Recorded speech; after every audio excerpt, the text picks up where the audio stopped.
Hello everyone, welcome back to this new video. साथियों, स्वागत है आप सभी का इस टेस्ट सीरीज के पार्ट टू में। पार्ट टू पे वो कह रहे हैं कि थोड़ा सा वीडियो ज़्यादा लंबा ना हो। साइंस की टेस्ट सीरीज हम लोग सॉल्व कर रहे थे और इसके पहले वाले पार्ट में हमने 49 से लेकर लगभग 100 क्वेश्चन तक कर लिया था। ठीक है, इस वाले वीडियो में हम लोग बात करेंगे इसके आगे, यानी 100 से प्लस से जो क्वेश्चन होंगे 150 तक, उन सारे साइंस के क्वेश्चन को देखेंगे। और आप देख पा रहे हैं कि दृष्टि का जो पीसीएस प्रीलिम्स का टेस्ट सीरीज है साइंस का।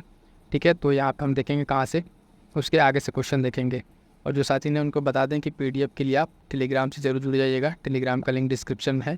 और फर्दर आपका भी कोई अगर डाउट है, कोई क्वेरीज है, तो कमेंट करके ज़रूर आप पूछ लीजिएगा। ठीक है, बाकी चीज़ों का रिस्पॉन्स कर देंगे। फिर वहाँ से आप टेलीग्राम पे जो मेंटरशिप या प्राइवेट डिस्कशन ग्रुप है उसको ज्वाइन जरूर कर लीजिएगा। चलिए स्टार्ट करते हैं आज के अपने सेशन को यहाँ से। ठीक है,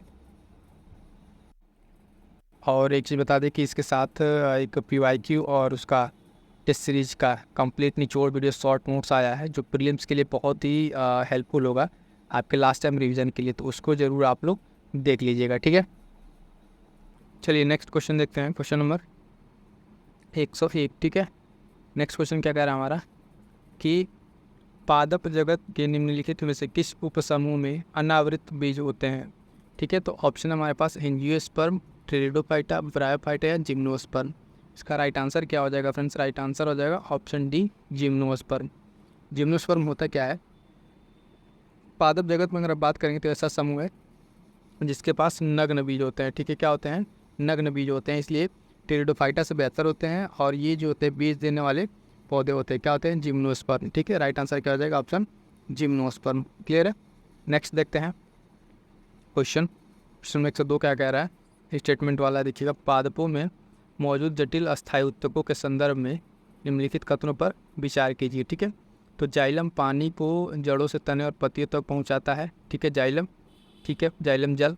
फ्लोएम जो है भोजन को पत्तियों एवं जड़ों तथा तनों तक पहुंचाने के लिए उत्तरदायी होता है। ठीक है, क्या होता है? उत्तरदायी होता है। तो ये भी आंसर सही है। इसी हम आपको पहले नोट्स में जब पढ़ाए थे बताए थे वाला क्वेश्चन कि जाइलम और फ्लोएम। जाइलम जेड से जाइलम याद रखिएगा, जल।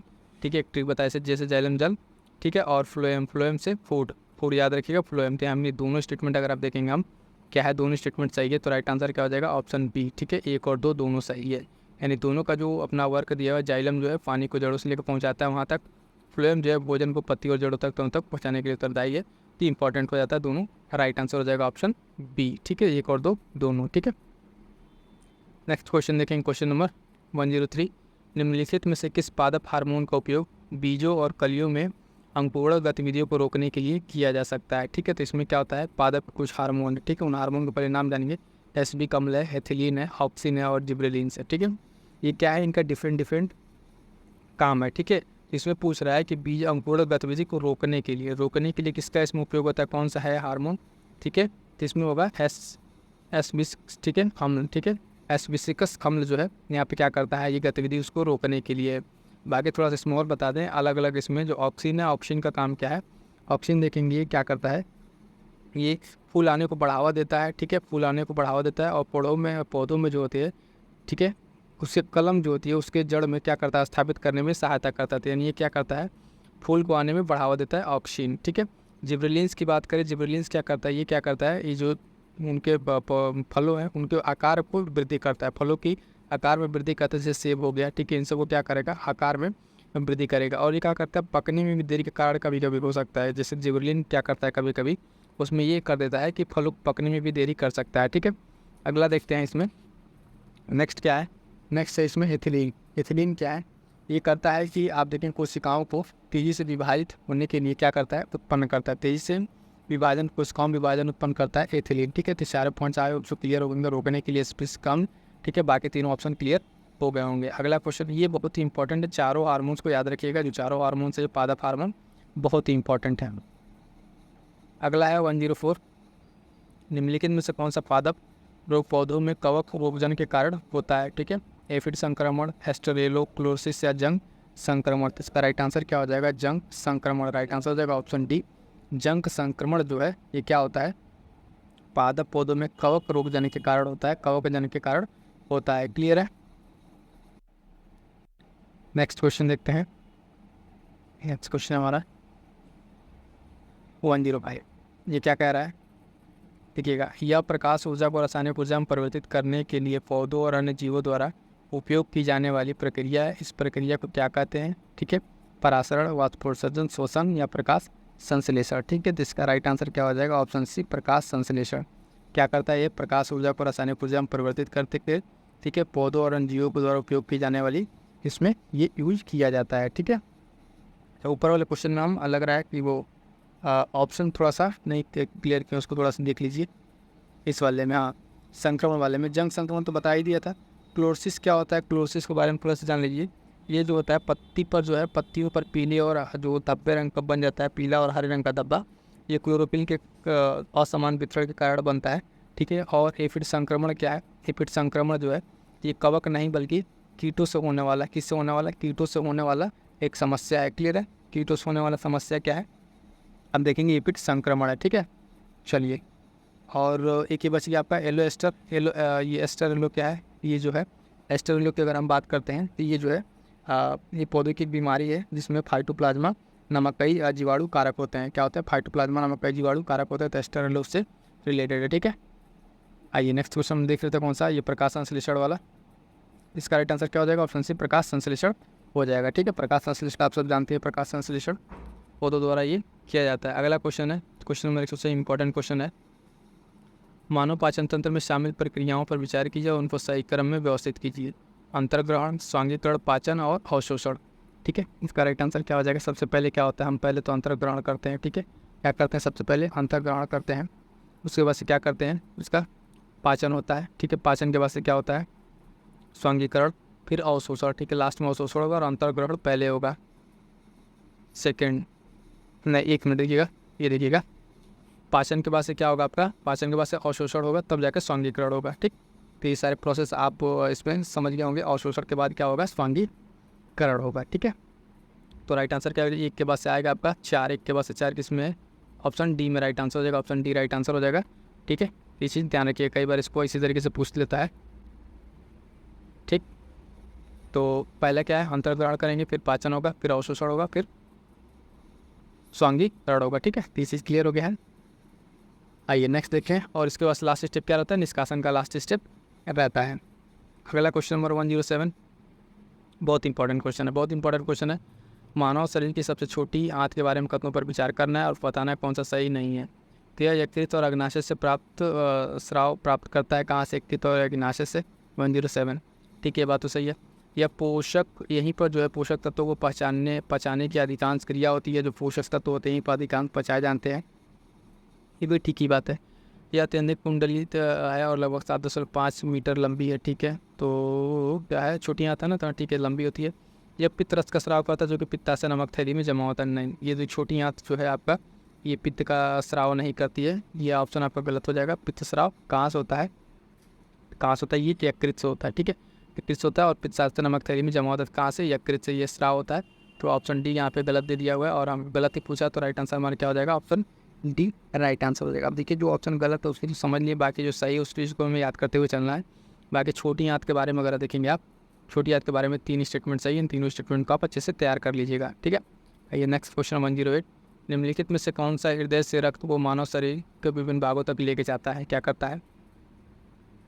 हृदय से रक्त को मानव शरीर के विभिन्न भागों तक सिरा लेके जाती है, या धमनी, है ना, केशिकाएं, या फिर पुत्तक। तो कौन लेके जाता है? इसमें देखेंगे धमनियाँ। राइट आंसर क्या हो जाएगा? ऑप्शन बी, धमनियाँ क्या करती हैं? ये जो है ब्लड को हृदय से क्या करते हैं? रक्त को मानव शरीर के विभिन्न भागों तक लेके जाती हैं। ठीक है, तो राइट आंसर क्या हो जाएगा? ऑप्शन बी यहाँ पर हो जाएगा। ठीक, शिराएँ क्या करती हैं? ये इसका काम उल्टा है। विभिन्न अंगों से क्या करती हैं? ये तो कहाँ तक लाती हैं? हृदय तक लेकर आती हैं। ठीक है, इस बाकी 2 चीज़ से खास में कोई मतलब नहीं है। 109 में देखेंगे, निम्नलिखित में कौन सा श्वेत रक्त कणिकाओं का कार्य है? श्वेत रक्त कणिकाओं काम क्या है? ऑक्सीजन का परिवहन, रक्त का थक्का जमाना, प्रतिरक्षा करना, पोषक तत्वों का अवशोषण। तो इसका राइट आंसर क्या हो जाएगा? प्रतिरक्षा करना। ठीक है, ये क्या करती हैं? शरीर में WBC क्या करती हैं? प्रतिरक्षा करती हैं। और वाइट ब्लड सेल से जो है क्या करती हैं? डिफरेंट तरह की बीमारियों से लड़ने की हमें रक्षा प्रदान करती हैं। ये जब होता है कि WBC ज़्यादा इफेक्ट हो जाता है, तो ये इम्यून सिस्टम आपका डिस्टर्ब होने लगता है। राइट आंसर सी।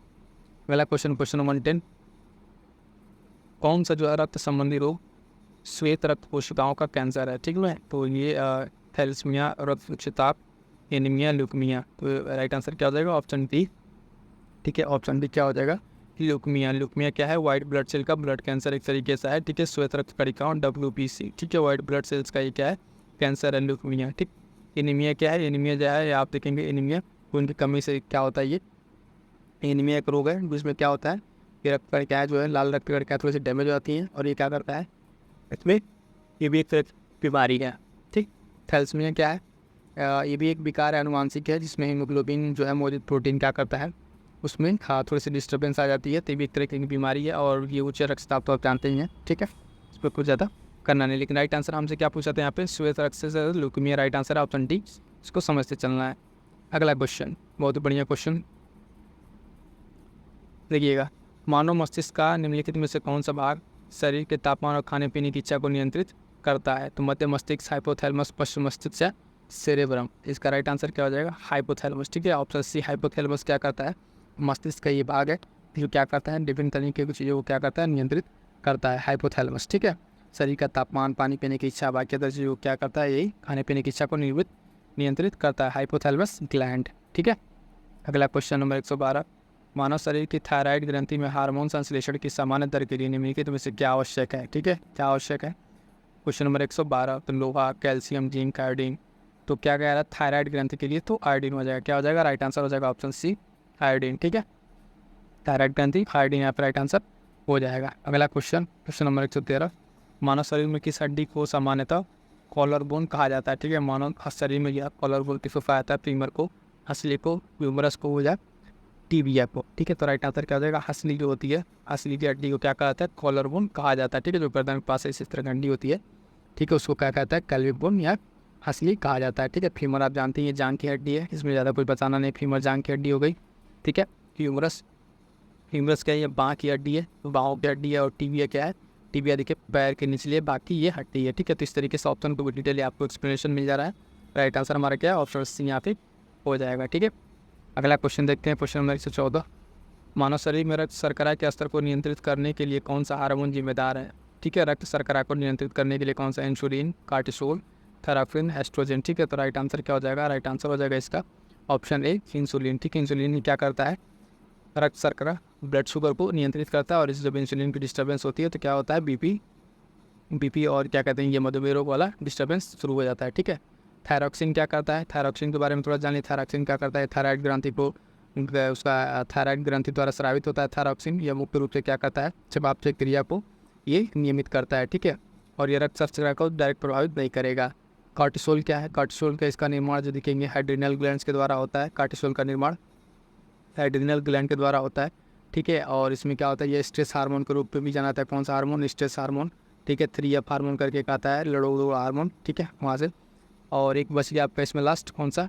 एस्ट्रोजन। एस्ट्रोजन क्या है? एस्ट्रोजन के बारे में बताते हैं, यह एक सेक्स हार्मोन है। ठीक है, जो महिला प्रजनन प्रणाली के लिए क्या है और उसके संरक्षण के लिए जिम्मेदार होता है। ठीक है, तो यहाँ पे सारे ऑप्शन आपको क्लियर हो गए होंगे। यहाँ पे एक क्वेश्चन ही थोड़ा सा टाइम लग सकता है, बट एक क्वेश्चन ही आपको 4 क्वेश्चन मिल रहे हैं। राइट आंसर क्या हो जाएगा यहाँ पे? Option A. ठीक है, बाकी 3 के बारे में आपको जानकारी दे दी है, मैं उसको नोट कर लीजिएगा, PDF ले लीजिएगा टेलीग्राम से।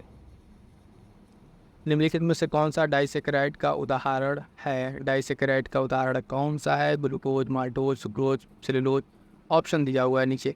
तो राइट आंसर क्या हो जाएगा इसका? ठीक है, इसका राइट आंसर सुक्रोज हो जाएगा। और क्या हो जाएगा? माल्टोज। ठीक है, डाइसेकेराइड में 2 हो गया, 2 और 3 देखिए किस में है? 2 और 3, 2 और 3 उसमें भी है, ये नहीं होगा, ये नहीं होगा। ऑप्शन सी राइट आंसर हो जाएगा। क्या हो जाएगा? ऑप्शन सी अब हाँ राइट आंसर हो जाएगा। अब देखिए यहाँ पे डाइसेकेराइड की बात किया, मोनोसेकेराइड, डाइसेकेराइड, पॉलीसेकेराइड क्या है? तो आप देखेंगे यहाँ पे ग्लूकोज, फ्रक्टोज ये सब क्या है? मोनोसेकेराइड है। डाइसेकेराइड में सुक्रोज और माल्टोज और सेलुलोज क्या हो जाएगा? ये पॉलीसेकेराइड है। क्या है? पॉलीसेकेराइड है। हमारा राइट आंसर क्या हो जाएगा? ऑप्शन सी केवल 2। ठीक है, सारे ऑप्शन आई होप आपको क्लियर हो गए होंगे। नेक्स्ट क्वेश्चन क्या है? नेक्स्ट क्वेश्चन है कि विटामिन B12 के संश्लेषण के निम्नलिखित में से कौन सा खनिज आवश्यक है? ठीक है, B12 के बारे में बात करें, पोटेशियम, फास्फोरस, कोबाल्ट या जिंक। तो इसका राइट आंसर क्या हो जाएगा? राइट आंसर हो जाएगा ऑप्शन बी, कोबाल्ट। ठीक है, कोबाल्ट जो है ये विटामिन B12 के लिए आवश्यक है। ठीक है, किसके लिए? विटामिन B12 के लिए आवश्यक हो जाएगा। बिडॉल परीक्षण से किसका पता किया था? क्वेश्चन नंबर नेक्स्ट देखेंगे, थोड़ा सा रुकिए। हाँ, बिडाल परीक्षण के द्वारा पता किया था। क्या पता किया था बिडाल परीक्षण के द्वारा? डेंगू का, कैंसर का, एस्मा का, आंत ज्वर का। ठीक, तो इसका 117 का राइट आंसर क्या हो जाएगा? 117 का आप देखेंगे राइट आंसर क्या हो जाएगा? ऑप्शन सी, हाथ जोड़। ठीक है, हाथ जोड़। ठीक है, बिडाल परीक्षण के द्वारा क्या किया जाता है? हाथ इसमें आप देखेंगे टाइफाइड वगैरह कई सब चीज़ों को चेक किया जाता है। तो राइट आंसर क्या हो जाएगा? ऑप्शन डी, बिडाल परीक्षण। ठीक है, इसे ठीक है टाइफाइड या आंत जो पता लगाने में टाइफाइड एक तरह उसमें इसका यूज होता है। अगला क्वेश्चन, क्वेश्चन नंबर 118, 118 निम्नलिखित में से कौन सा रोग कारक सुमेलित नहीं है? तो रोग कारक सुमेलित में सिफिलिस जो है, ट्राइपोनेमा पैलिडम, ठीक है, इन्फ्लुएंजा हार्थोमॉक्स वायरस के द्वारा, ठीक है, chicken pox, variola virus, chicken pox जो है आपका वेरियोला वायरस, ठीक है, ये भी ठीक है, हेड्स जो है ह्यूमन इनडेफिशिएंसी वायरस, ठीक है, तो इसका पूछ रहा है राइट आंसर। ठीक है, तो राइट आंसर क्या हो जाएगा? Chicken pox. राइट आंसर हो जाएगा ऑप्शन सी, ठीक है, वेरियोला वायरस। ठीक है, इसमें क्या है, ये वेरियोला वायरस के द्वारा नहीं होता है ना, वेरिसेला वायरस के द्वारा होता है, ध्यान दीजिएगा, वेरिसेला वायरस के द्वारा। बाकी ये तीनों अपनी जगह पे सही है, ये गलत है, वेरियोला नहीं वेरिसेला है। क्लियर है? तो राइट आंसर क्या हो जाएगा? ऑप्शन सी। क्लियर है? तो इसमें देख लीजिएगा जो ये थोड़ा सा डाउट था, वेरियोला वायरस, इससे इस वायरस से क्या होता है? इस वायरस से अगर आप देखेंगे तो चेचक होता है। क्या होता है? चेचक। और चिकन पॉक्स का जो है वो वेरिसेला वायरस है। क्या है? वो वेरिसेला वायरस है। ठीक है, तो ये थोड़ा सा बहुत कन्फ्यूजिंग है, माइनर था, तो आप क्लियर कर लीजिएगा। आइए नेक्स्ट देखते हैं। वात स्फीति एक विकार है, ठीक है, किसका? तंत्रिका का, श्वसन का, उत्सर्जन का, संचरण का, किसका है? तो राइट आंसर हो जाएगा श्वसन का, ऑप्शन बी राइट आंसर हो जाएगा साथी में। श्वसन तंत्र का क्या है? ये एक तरह का विकार है। क्लियर है? नेक्स्ट देखते हैं। हाँ ठीक है, 119 हो गए इसमें, तो ठीक है 20 देखिए। मेलाटोनिन निम्नलिखित में से किस ग्रंथि द्वारा स्रावित हार्मोन है? किस ग्रंथि का नाम पूछ रहा है? पीनियल ग्रंथि, एड्रेनियल ग्रंथि, फ्यूज ग्रंथि, अग्नायस ग्रंथि। ठीक है, तो राइट आंसर क्या हो जाएगा इसका? 120 का राइट आंसर हो जाएगा ऑप्शन ए। ये क्या होता है? पीनियल मेलाटोनिन जो है ये पीनियल ग्रंथि द्वारा स्रावित एक हार्मोन है। ठीक है, राइट आंसर ये हो जाएगा मेलाटोनिन। ठीक है, ग्रंथि पीनियल ग्रंथि के द्वारा स्रावित होता है। क्लियर है? मेलाटोनिन होता है क्या है? ये आपका जो इसमें क्या क्या कलर उसके लिए भी डिसाइड करता है, और आपको नींद चक्र, स्लीपिंग साइकिल को ये नियंत्रित करता है। क्लियर है? इसके लिए इम्पोर्टेंट हो जाता है। अगला क्वेश्चन, क्वेश्चन नंबर 121, जब किसी पुरुष में बढ़े हुए स्तन, शरीर पर कम बाल, मानसिक मंदता और जनन अक्षमता की स्थिति होती है तो वह किस बीमारी से मतलब ग्रसित होता है? यहाँ पे हमें बताना, तो down syndrome, Klinefelter syndrome, Turner syndrome, cystic fibrosis. तो राइट आंसर हो जाएगा ऑप्शन बी, क्लाइनफेल्टर सिंड्रोम। ठीक है, इस तरह की जब स्थिति उत्पन्न होती है तो कौन सा उसको दिक्कत होती है? तो क्लाइनफेल्टर सिंड्रोम उसको दिक्कत होती है। ठीक है, ये तरह के क्या है? ये एक तरह का गुणसूत्र जो है जीन लेवल का ये डिसबैलेंस है, जिसमें एक तरह की हेड सिंड्रोम में बीमारी होती है। अगला क्वेश्चन देखिए, अगला क्वेश्चन क्या कह रहा है इसमें जान लीजिए थोड़ा सा। अच्छा, सिंड्रोम के बारे में, टर्नर सिंड्रोम देख लिए। टर्नर सिंड्रोम क्या होता है? डाउन सिंड्रोम क्या होता है? टर्नर सिंड्रोम भी ये शिशु में जैसे होता है ना कि एक्स और वाई जिसमें निर्धारण में गड़बड़ी हो जाती है, इसमें क्या होता है कि महिलाओं में जो एक्स होते हैं, लेकिन टर्नर सिंड्रोम वाले व्यक्ति में एक्स की कॉपी गायब हो जाती है पुरुष वाले में, तो उसमें क्या होता है? टर्नर सिंड्रोम हो जाता है। ठीक है, नेक्स्ट देखेंगे क्वेश्चन 122, एस्परगिलस नाइगर एक सूक्ष्म जीव है जिसका उपयोग किया जाता है। तो किस लिए किया जाता है? लैक्टिक अम्ल के उत्पादन में, एसिटिक अम्ल के उत्पादन में, सिट्रिक अम्ल या ब्यूट्रिक अम्ल। इसका राइट आंसर क्या हो जाएगा? एस्परगिलस नाइगर जो है इसका सूक्ष्म जीव है, इसका उपयोग किसके लिए किया जाता है? तो राइट आंसर हो जाएगा सिट्रिक अम्ल के उत्पादन में, ऑप्शन सी राइट आंसर हो जाएगा, सिट्रिक अम्ल के उत्पादन में किया जाता है। ठीक है, और थोड़ा सा कुछ अलग से नाम बता दे। एसिटिक अम्ल के उत्पादन में आप देखेंगे किस चीज़ का उपयोग किया जाता है? तो एसिटिक अम्ल के उत्पादन में आप देखेंगे एसिटोबैक्टर, क्या एसिटोबैक्टर का उपयोग किया जाता है। नाम नोट कीजिएगा, फिर से बोल रहे हैं, एसिटोबैक्टर का उत्पादन यूज़ किया जाता है एसिटिक अम्ल में। लैक्टिक अम्ल की अगर हम बात करें लैक्टिक अम्ल में, तो लैक्टिक बैसिलस, लैक्टोबैसिलस का यूज़ होता है। ठीक है, लैक्टिक अम्ल में। फिर बच गया आपका कौन सा? ब्यूट्रिक अम्ल। ब्यूट्रिक अम्ल में क्या होता है? क्लोस्ट्रिडियम ब्यूटालिकम। ठीक है, क्लोस्ट्रिडियम स्टेडियम और ब्यूटालिकम, ये क्या होता है? ब्यूट्रिक वाले में। लेकिन हमारा क्वेश्चन के अकॉर्डिंग हमारा राइट आंसर क्या है? ऑप्शन सी, सिट्रिक अम्ल के उत्पादन में ये नाइजर वाला यूज होता है। क्लियर है? नेक्स्ट क्वेश्चन देखेंगे, question number 123, most important question है, कितनी बार एग्जाम्स में पूछा हुआ है। लाइकेन जो है सजीवी संबंध दर्शाता है ईस्ट और प्रोटोजोआ के बीच में, प्रोटोजोआ शैवाल के बीच में, कवक जीवाणु के बीच में, कवक एवं शैवाल के बीच में। ठीक है, तो ये क्या दर्शाता है, राइट आंसर हो जाएगा ऑप्शन डी। ठीक है, कवक और शैवाल के बीच में ये दर्शाता है लाइकेन जो है सजीवी संबंध। ठीक है, नेक्स्ट क्वेश्चन देखेंगे। नेक्स्ट क्वेश्चन, क्वेश्चन नंबर 124, पादप उत्तकों के बारे में दिया हुआ है, निम्नलिखित कथनों के कौन सा से सही है।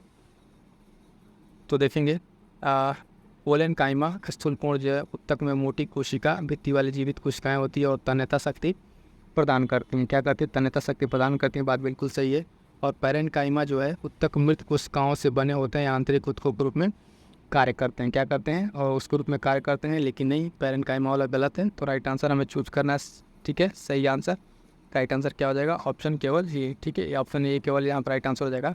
ये जो दोनों स्टेटमेंट दिया हुआ है, कोलन कैमा के बारे में जानकारी से, पैरेन कैमा के बारे में चीज़ें गलत है। ठीक है, प्रत्येक इसमें क्या होता है, पैरेन कैमा अगर आप देखेंगे तो इसमें ये जो है जीवित कोशिकाएं होती हैं, मृत कोशिकाएं नहीं होती हैं, तो यहाँ पे गलत हो गया है। ठीक है, बाकी काम इसका फंक्शन सही था, सिर्फ हमें राइट आंसर बताना था। ठीक, क्या हो जाएगा, स्टेटमेंट 1 एक सही है इसका। क्लियर है। नेक्स्ट क्वेश्चन देखते हैं, क्वेश्चन नंबर 125, बहुत बेहतरीन क्वेश्चन। यहाँ से एक बार क्वेश्चन तो एक फुल रहता ही है। कौन सा से सुमेलित नहीं है, विटामिन दिया हुआ है, विटामिन और रासायनिक नाम। विटामिन B3 कह रहा है, विटामिन B3 नियासिन। ठीक है, बिल्कुल सही है। Vitamin B6 pyridoxine, vitamin B6 pyridoxine, ये भी सही है। Vitamin D tocopherol, vitamin D और टोकोफेरॉल, विटामिन D और टोकोफेरॉल, जी नहीं, बिल्कुल गलत।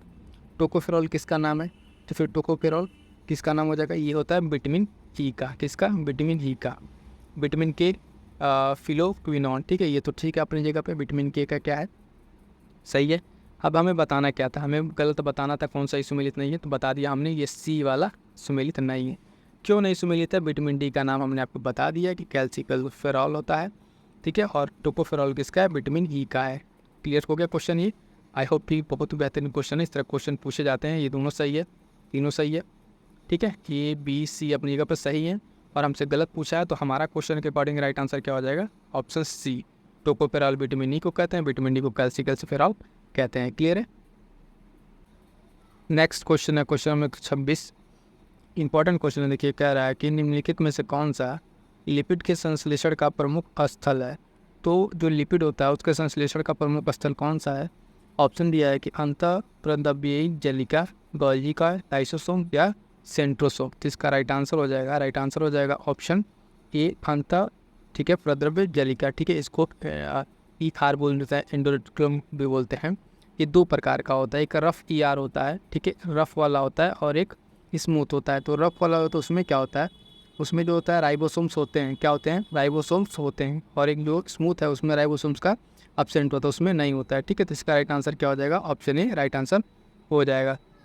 नेक्स्ट देखते हैं क्वेश्चन नंबर 127, कह रहा है कि पादप संघ के उभयचर, पादप संघ के उभयचर है कौन सा। तो पादप संघ के उभयचर किनको कहा जाता है, टेरिडोफाइट्स को, ब्रायोफाइट्स को, या जिम्नोस्पर्म, थैलोफाइटा। तो ये कहा जाता है, राइट आंसर हो जाएगा इसका ऑप्शन बी। ठीक है, ऑप्शन बी ब्रायोफाइटा। ठीक है, ब्रायोफाइटा क्या कहा जाता है, पादप संघ का उभयचर। ठीक है, पादप संघ का उभयचर किसको कहा जाता है, ब्रायोफाइटा को कहा जाता है। ठीक है, ये ब्रायोफाइटा इस तरीके के हैं जो देखेंगे आप जल और भूमि, जल और भूमि दोनों पर ये क्या होते हैं, जीवित रह सकते हैं। तो इनको क्या कहता है, पादप जगह का उभयचर कहा जाता है। क्लियर है। नेक्स्ट बहुत ही बेहतरीन क्वेश्चन है, देखिए क्वेश्चन नंबर 128, कह रहा है कि निम्नलिखित में से कौन सा कथन सही नहीं है, सही नहीं पूछ रहा है।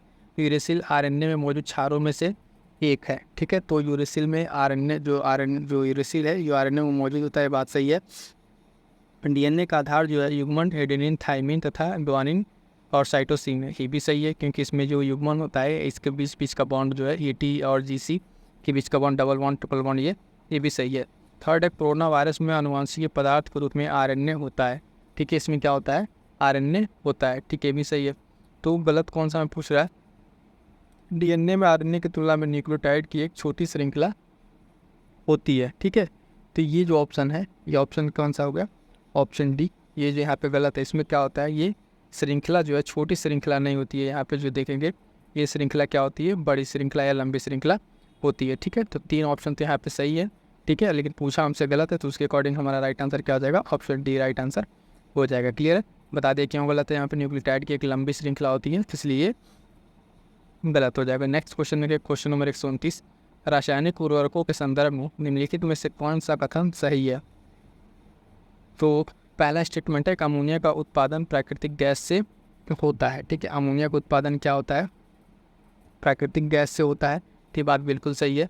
सल्फर तेल शोधन प्रक्रिया का उप उत्पाद है। ठीक है, सल्फर क्या है, तेल शोधन प्रक्रिया का एक उप उत्पाद है, यानी ये भी सही है। पूछ रहा है इसमें सही कौन है, तो दोनों सही है। तो आप अगर ध्यान देंगे, अब यहाँ पे दोनों सही होने के बाद एक और 2 ऑप्शन जो है आपको सी पे ना देकर डी पे दिया हुआ है। ठीक है, तो यहाँ भी ऑप्शन टिक करते समय आपको थोड़ा ध्यान रखना है। कई बार ऐसा होता है कि ध्यान में रहता है कि हाँ ये बी सी पे होगा तो सी लगा देते हैं, बट सी पे देखिए अपने दिए डी पे दिया हुआ है।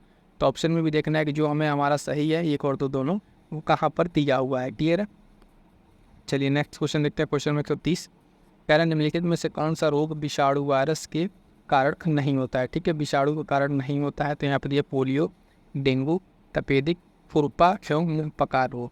ठीक है, तो यहाँ पे देखेंगे तपेदिक राइट आंसर हो जाएगा। ये जो है विषाणु के कारण नहीं होता है, तपेदिक जो है आप देखेंगे ये जीवाणु के कारण होता है। किसके कारण होता है, जीवाणु। ठीक है, बैक्टीरिया के कारण होता है। तो राइट आंसर क्या हो जाएगा, इसका ऑप्शन सी राइट आंसर हो जाएगा। क्वेश्चन फिर से देख लीजिए, इस तरह क्वेश्चन हमेशा पूछा जाते हैं, जीवाणु, विषाणु और फंगस होने वाले रोग। तो जीवाणु से होने वाला है पोलियो, डेंगू, खुरपका। ठीक है, ये रोग होने वाले, और नहीं कौन सा होगा, ये तपेदिक क्या होता है, ये जो होता है जीवाणु से होने वाला रोग है, ना कि विषाणु से होने वाला रोग है। ठीक है, माइकोबैक्टीरियम जो है ट्यूबरकुलोसिस इसमें होता है, जिसके कारण ये कारक ये होता है। नेक्स्ट देखेंगे, नेक्स्ट कितना, क्वेश्चन नंबर 131। देखिए इसमें कह रहा है कि निम्नलिखित में से कौन सा रोग सीसी मक्खियों द्वारा फैलता है। तो सीसी मक्खियों के द्वारा कालाजार, डेंगू, निद्रा रोग या मलेरिया। इसका राइट आंसर हो जाएगा ऑप्शन डी निद्रा रोग। जो स्लीपिंग सिकनेस है वो सीसी रोग जो मक्खी है, इसके द्वारा, ये निद्रा रोग जो है इसके द्वारा ये वाहक होती है। मक्खियाँ क्या होती हैं, ये इनके द्वारा फैलता है। तो वाहक कौन हो जाएंगे इसकी, निद्रा रोग की सीसी फ्लाई है। ठीक है, अफ्रीकन सीसी फ्लाई है, जो अफ्रीका में ट्रिपैनोसोमियासिस जो है, ठीक है, अफ्रीकी मानव में होता है ट्रिपैनोसोमियासिस, ये निद्रा रोग के रूप में जाना जाता है। ठीक है, और ये परजीवी रोग है, और इसमें क्या होता है, ये जो है संक्रमित फैलता है किसके द्वारा, सीसी मक्खियों के द्वारा काटने से फैलता है। ठीक है, नेक्स्ट क्वेश्चन देखेंगे, क्वेश्चन नंबर 132, माँ के दूध में किस प्रकार का एंटीबॉडी पाया जाता है। तो माँ के दूध में किस प्रकार का एंटीबॉडी पाया जाता है, तो इसमें आप देखेंगे कि IgD, IgA, IgE या IgM। तो राइट आंसर हो जाएगा ऑप्शन बी IgA। ठीक है, IgA मानो यूमोग्लोबिन जो है इसका 10 से 15% यहाँ बनता है। ठीक है, और ये जो है सीरम, बलगम और उसके साथ साथ स्तन के दूध है। ठीक है, आंतों के तरल पदार्थ वहाँ पे पाया जाता है। माँ के दूध में जो है IgA होता है। ठीक है, जो इसके जो विशेषता IgA की विशेषता क्या है कि ये आप देखेंगे नवजात के जो जठरांत्र हैं उसके संबंधी मार्ग को रोगजनों से बचाता है। ठीक, तो माँ के दूध में कौन सा ये पाया जाता है, IgA। ठीक है, नेक्स्ट क्वेश्चन 133, इसमें क्या कह रहा है, बेहतरीन क्वेश्चन है, कौन सा विटामिन वसा में घुलनशील नहीं है। ठीक है, वसा में घुलनशील नहीं है, तो यानी किसमें होगा, जल में घुलनशील। जल में घुलनशील 2 ही विटामिन है, बी और सी। तो राइट आंसर क्या हो जाएगा, ऑप्शन बी यहाँ पे। ठीक है, वसा पूछ रहा है, तो वसा में घुलनशील हम देखेंगे तो विटामिन ए के ये सब हो जाएंगे। बी जो है ये वाटर सॉल्युबल है, और इसके साथ साथ एक और विटामिन याद रखिएगा सी, ये क्या है, वाटर सॉल्युबल है। चलिए नेक्स्ट क्वेश्चन देखते हैं, क्वेश्चन नंबर 134। इसमें कह रहा है कि लाइव एटेनुएटेड वैक्सीन निम्नलिखित में से किस बीमारी से सुरक्षा प्रदान नहीं करते हैं, नहीं पूछा हुआ है।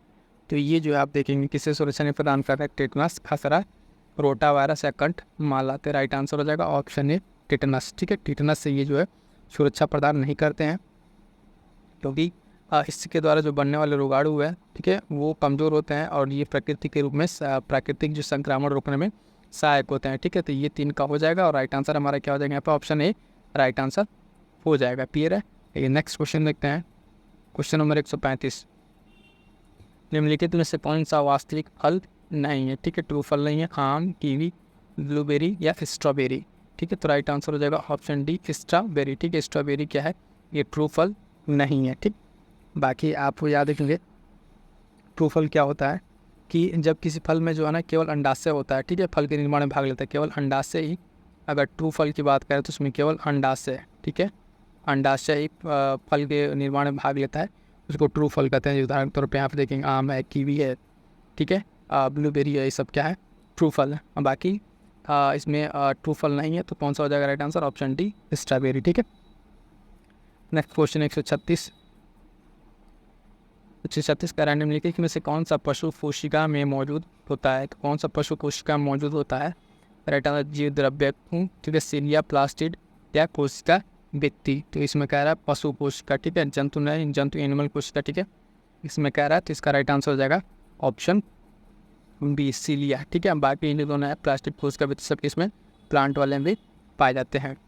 नेक्स्ट क्वेश्चन देखें, क्वेश्चन नंबर 137 इंपॉर्टेंट क्वेश्चन है। जैव निम्नकरणीय अपशिष्ट के प्रसंस्करण के लिए निसर्गुना, ठीक है, तकनीक विकसित की गई है किसके द्वारा, इसरो के द्वारा, बार के द्वारा, नासा के द्वारा या DRDO के द्वारा। तो इसका राइट आंसर हो जाएगा ये तकनीक जो विकसित की गई है निसर्गुना तकनीक, ये जो है बार्क के द्वारा की गई है, यानी भाभा परमाणु अनुसंधान केंद्र के द्वारा इसको निर्मित किया गया है। क्लियर। तो राइट आंसर है, ध्यान रखिएगा, निसर्गुना तकनीकी, ये किसके लिए, जैव निम्नकरणीय के लिए, और बार्क के द्वारा इसको बनाया गया है, ठीक है, भाभा परमाणु अनुसंधान केंद्र के द्वारा। राइट आंसर ऑप्शन बी हो जाएगा। नेक्स्ट क्वेश्चन देखिए, क्वेश्चन नंबर 138 हाइड्रोजन ईंधन सेल का एक उपकरण जो परिवर्तित करता है, ठीक है, जो परिवर्तित करता है किसको, हाइड्रोजन ईंधन सेल क्या परिवर्तित करता है, ठीक। तो ये जो है रासायनिक ऊर्जा को विद्युत ऊर्जा में, यही ऑप्शन सही हो जाएगा, रासायनिक ऊर्जा को ही विद्युत ऊर्जा में परिवर्तित करता है हाइड्रोजन सेल, ठीक है। क्या करता है, रासायनिक ऊर्जा को विद्युत ऊर्जा में परिवर्तित करता है हाइड्रोजन सेल, ठीक है। नेक्स्ट क्वेश्चन है क्वेश्चन 139, ठीक है, ब्लॉकचेन से रिलेटेड है, ठीक है। क्वेश्चन रीड कर देख लीजिएगा। ब्लॉकचेन प्रौद्योगिकी के बारे में पूछ रहा कौन सा सही है। तो ब्लॉकचेन क्या है, अंतर्राष्ट्रीय मुद्रा कोष ने इस प्रौद्योगिकी का उपयोग करके बूंदी नाम से विश्व का पहला सार्वजनिक बॉन्ड लॉन्च किया है, सही बात है। बेस्ट वर्जीनियस ब्लॉकचेन जो है माध्यम से इंटरनेट जो है इसकी वोटिंग की अनुमति देने वाला संयुक्त राज्य अमेरिका पहला राज्य बन गया है, ठीक है। तो ये भी सही है। तो राइट आंसर इसका क्या हो जाएगा, ब्लॉकचेन से रिलेटेड ऑप्शन बी हो जाएगा। क्या हो जाएगा, ऑप्शन 39, ठीक है। दूसरा वाला जो है केवल इसमें सही है, ठीक है। पहला इसमें बूंदी वाला इस नाम से नहीं लॉन्च किया है, देखिएगा थोड़ा सा यहाँ पे ये बॉन्ड है केवल, ठीक है। तो ये पहला गलत है, इसमें केवल 2 सही है। राइट आंसर हो जाएगा ऑप्शन सी, ठीक है। राइट आंसर हो जाएगा ऑप्शन सी, पहला वाला गलत है, ठीक। इसमें जो डेटाबेस जो संग्रहित किया जाता है वो किस नाम से लॉन्च किया गया है, ठीक है। तो ये विश्व बैंक के द्वारा लॉन्च किया गया है, ठीक है। किसके द्वारा, IMF के द्वारा नहीं, वर्ल्ड बैंक के द्वारा, ठीक है, वर्ल्ड बैंक के द्वारा लॉन्च किया। तो ऑप्शन बी केवल राइट आंसर हो जाएगा। नेक्स्ट क्वेश्चन देखते हैं, क्वेश्चन नंबर 140 ग्लोनास किस देश की वैश्विक नेविगेशन प्रणाली है, ठीक है, जापान, रूस, अमेरिका या चीन, ठीक है। तो इसका राइट आंसर जो है ग्लोनास जो है आप देखेंगे ऑप्शन बी, ठीक है। इसकी क्या है, ये एक प्रणाली है, क्लियर है। नेक्स्ट क्वेश्चन है क्वेश्चन नंबर 141, कह रहा है कि भारत का जो है नैनो विज्ञान एवं प्रौद्योगिकी मिशन शुरू किया गया था, तो कब शुरू किया गया था, वर्ष 2007, 12 या 8 या 14, ठीक है। तो ये कब शुरू किया गया था, तो ये स्टार्ट किया गया था वर्ष 2007 में। राइट आंसर क्या हो जाएगा, ऑप्शन ए, नैनो विज्ञान प्रौद्योगिकी जो मिशन भारत का 2007 में स्टार्ट किया गया था। राइट आंसर ऑप्शन ए हो जाएगा, क्लियर है। नेक्स्ट क्वेश्चन देखते हैं। क्वेश्चन कह रहा है all India council for robotics and automation के संदर्भ में कौन सा कथन सही है, ठीक, पूछ रहा कौन सा सही है। तो आप देखेंगे यहाँ पे कि AICR वर्ष 2018 में स्थापित एक गैर लाभकारी संगठन है, ठीक। तो ये ऑप्शन गलत हो जाएगा, ये 2018 नहीं है, 2014 है। कितना है, 2014 है। स्टार्टअप के लिए उष्मायन वातावरण को बढ़ावा देने के लिए इसके द्वारा टेक स्टार्ट प्रोग्राम लॉन्च किया गया, तो ये ऑप्शन सही है, ठीक। तो राइट आंसर क्या हो जाएगा, पहला गलत है, दूसरा सही है।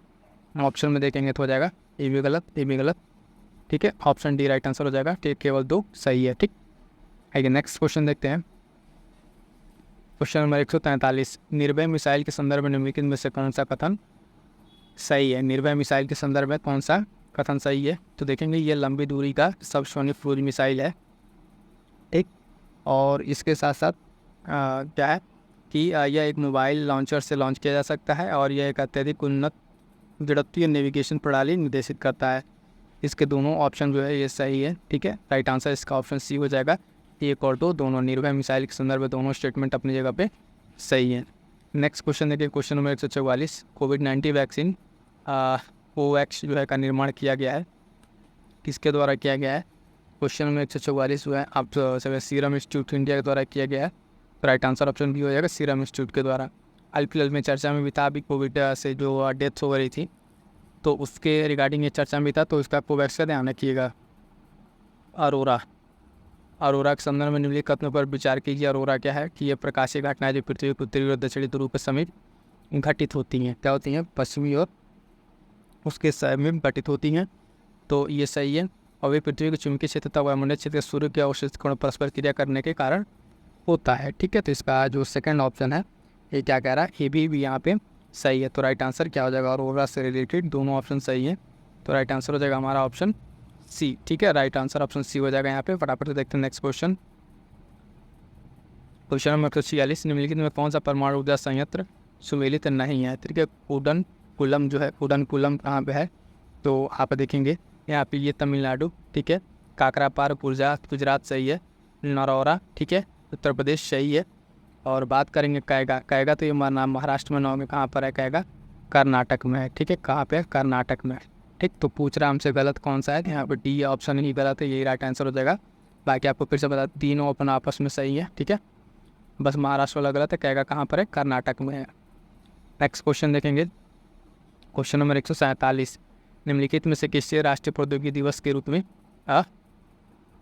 मनाया जाता है? 11 मई, 14 मई, 16 मई या 20 मई? ठीक है, तो इसका राइट आंसर हो जाएगा ऑप्शन 11 मई। 11 मई को जो है राष्ट्रीय प्रौद्योगिकी दिवस के रूप में मनाया जाता है। नेक्स्ट क्वेश्चन देखिए, क्वेश्चन नंबर 148, कह रहा है कि निम्नलिखित में से कौन सा किरणें खोजकर्ता सही सुमेलित नहीं है? इसमें कौन सा सही सुमेलित? इंफ्रारेड के बारे में अगर हम बात करेंगे, ठीक, इंफ्रारेड डब्ल्यू और हर्शेल, ठीक, डब्ल्यू हर्शेल के द्वारा, ठीक है। और एक्सरे जो है रॉन्जन के द्वारा, ये भी सही है। पराबैंगनी किरण ये रिटर के द्वारा, और गामा किरणें HR हर्ट्ज, ठीक है, तो ये वाला गलत है। गामा किरणें जो है पॉल विलॉर्ड के द्वारा, किसके द्वारा? पॉल विलॉर्ड के द्वारा इसको खोजा गया है, न कि HR हर्ट्ज के द्वारा। HR हर्ट्ज के द्वारा कोई और किरण सर्च की गई है। ठीक है, HR हर्ट्ज के द्वारा जो है हेनरिक हर्ट्ज जो है ये रेडियो तरंग के बारे में, किसके बारे में? रेडियो तरंगों के बारे में। यहाँ से कई क्वेश्चन बन सकता है, ध्यान देंगे। ठीक है, पॉल विलॉर्ड इसके हो जाएंगे, बाकी तीनों आपस में सही है। और HR हर्ट्ज जो है रेडियो तरंगों के खोज करता है। नेक्स्ट क्वेश्चन देखिए, क्वेश्चन नंबर 139, निम्नलिखित में कौन सा पूर्ण आंतरिक परावर्तन के उदाहरण नहीं है? तो मृगमरीचिका है, ऑप्टिकल फाइबर है, तारों का प्रकाश चमकना, हीरे का चमकना है, ये तारों का टमटमाना जो है ये नहीं है, तारों का प्रकाश इससे रिलेटेड नहीं है। जब ये PYQ कराया था तो हमें बहुत अच्छे से एक्सप्लेन किया था कि पूर्ण आंतरिक परावर्तन और उससे रिलेटेड सारे एग्जाम्पल एक जगह आपको हमने नोट कराया था। ठीक है, तो मृगमरीचिका, ऑप्टिकल फाइबर, हीरे का चमकना सारा पूर्ण आंतरिक परावर्तन है। ऑप्शन सी नहीं है, तारों का प्रकाश जो है ये क्या है? पूर्ण आंतरिक परावर्तन का उदाहरण नहीं है। क्लियर है? नेक्स्ट एंड लास्ट क्वेश्चन देखेंगे कि हाइपरमेट्रोपिया को एक उपयोग करके ठीक किया जा सकता था। हाइपरमेट्रोपिया को कैसे ठीक किया था? उत्तल लेंस, अवतल लेंस या बेलनाकार लेंस, किसके द्वारा सही किया जा सकता है? तो उत्तल लेंस। ठीक है, उत्तल लेंस। हाइपरमेट्रिया जो है एक दूर दृष्टि है। ठीक है, दूर दृष्टि को किससे दूर किया था? उत्तल लेंस से। ठीक है, तो यहाँ पे 150 क्वेश्चन पूरा कंप्लीट होता है। ठीक, PYQ जो एग्जैक्ट पेपर है उसके सेगमेंट वाइज साइंस का भी स्टार्ट हो चुका है ना। ये इतने सारे सेशन आ चुके हैं प्रीलिम्स के, वो आप जाइए वहाँ पे PYQ में कीजिए। वहाँ पे एक एक क्वेश्चन को लेकर PYQ के सेगमेंट वाइज क्वेश्चन को डिटेल एनालिसिस किया जा रहा है। ये आपके लिए प्रीलिम्स एग्जाम्स के लिए बहुत ही हेल्पफुल है साथियों। इस सेशन को मिस मत कीजिएगा। साथ साथ UPSS प्रीलिम्स की टेस्ट सीरीज में जितने सारे टेस्ट सीरीज की वीडियोज़ आ गई हैं उनको जाकर एकदम देख डालिए, क्योंकि ये टेस्ट सीरीज हमने आपको शुरू में बता दिए हैं कि क्या क्या चीज़ें फॉलो करनी है। कि एक तो आप टेस्ट सीरीज लगाएंगे, PYQ लगाएंगे, ठीक है, और अपना शॉर्ट नोट्स, ठीक है, और घटना चाहिए, इतनी सारी चीज़ों को आप कवर अप कीजिए। और साथ साथ उत्तर प्रदेश स्पेशल को मिस ना कीजिएगा। उत्तर प्रदेश स्पेशल की वीडियोज़ आ गई हैं, ठीक है, बहुत सारे उसमें वीडियोज़ आ चुके हैं, और अगले 4 से 5 दिन में हो सके तो पूरा UP स्पेशल आपका कंप्लीट हो जाएगा। और UP स्पेशल के लिए बता दें, उससे अलग कुछ पढ़ने की ज़रूरत नहीं पड़ेगी। जैसा कि आपको थोड़ा सा हम दिखा दें, कुछ इस तरीके से टॉपिक कवर किए जा रहे हैं उत्तर प्रदेश स्पेशल का। आप देखिए, जनगणना, संगीत, नृत्य, उत्सव, धार्मिक स्थल, पर्यटन, ठीक है, और आज भी एक टॉपिक कंप्लीट हुआ है। ठीक है, जो टॉपिक था उसके भौगोलिक संरचना से रिलेटेड। इस तरीके से सारी चीज़ आपको UP स्पेशल को मिल जा रही है। सेशन मिस मत कीजिएगा, काफ़ी इंपॉर्टेंट आपके लिए। जो कोई भी आपके डाउट्स हैं उसको बस जरूर कमेंट कर दीजिएगा, और PDF के लिए टेलीग्राम ज्वाइन जरूर कर लीजिएगा। ठीक है साथियों, मिलते हैं किसी नेक्स्ट वीडियो में, तब तक के लिए थैंक यू सो मच।